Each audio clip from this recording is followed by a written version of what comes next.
அருணையின் பெருமகனே எங்கள் அண்ணாமலை சிவனே,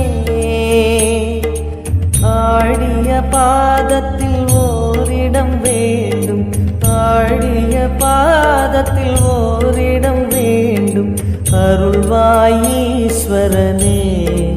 அன்பே அருணாச்சல சிவனே.